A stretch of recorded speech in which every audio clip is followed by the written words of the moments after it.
We don't know how to do that, right? And so we go to the doctor and say, I don't feel good. I don't like this feeling. And they do what they're trained to do. I was trained to do, what we're all trained to do. How long have you been feeling? And give me an explanation of the feelings. And if it matches a certain chart and a certain graph and a certain timeline, they stamp a piece of paper. You have this, whatever this happens to be. And that allows them to get paid by the insurance company. And that gives you some sort of instant relief. Oh, I have a thing. Whew.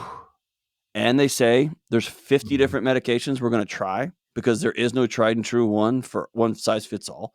We're going to throw spaghetti up against the wall, and you let me know in the next 2 months, 6 months, um, how this is working. And if you feel like you're going to hurt yourself, call this number. And then they're on to the next. And so it is a relief off the bat to be diagnosed with something, to be labeled with something. Um, and I think it can be helpful to name the dragon. And also, it's way easier than sitting down and saying, what in the world is going on in your life that this is how your body is choosing to respond to the chaos? Let's talk about that. That takes time. It's long. It's laborious. I often don't even know that I'm carrying around messages from my childhood and trying to act them out as an adult. And my body's like, whoa. And so I think it's something, right? So yeah, it's hard. And that's why I always want to go back to what if, just what if? What if your body's not broken? What if it's Okay, mostly working as it could, as it should? okay. You hear that, don't you? People kind of accept as a badge of honor.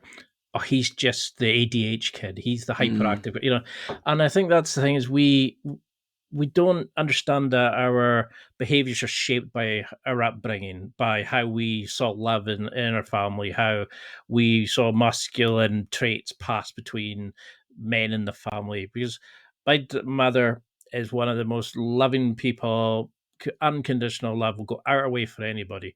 Where my dad is he came from a family where they're very emotionally cold. They kind of struggle to kind of express their emotions and things like that. So I kind of see it from both sides, and I feel like I've got two different parts of me sometimes playing when I react. And I sometimes feel like you struggle to rise above the automatic behavior. And I think you mentioned that in the yeah. book. Yeah, it was a Dr. Brewster, the trigger reaction behavior.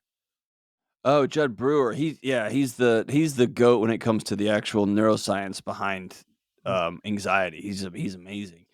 Um, but yeah, I quoted him in the book. I actually quoted his editor who was reading it, talking about man, people wear their anxiety as a badge of honor. It's a hall pass, Yeah, right? Hey, sorry I was late. I've got this thing. Sorry I snapped at you. I've got this thing. And I used to do sorry it. that fill in the blank because I've got this thing. And how much easier for me is as a parent to say, my kid's acting like that because he has fill in the blank.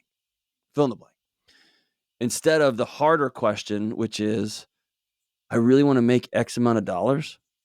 And that means I'm going to be gone this much. And my little boy is asking himself 24/7, 365, why is that shiny little box he holds in his pocket more important than me?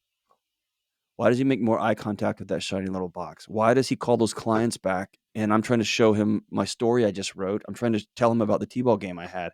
And he's like, yeah, hold on. This is more important.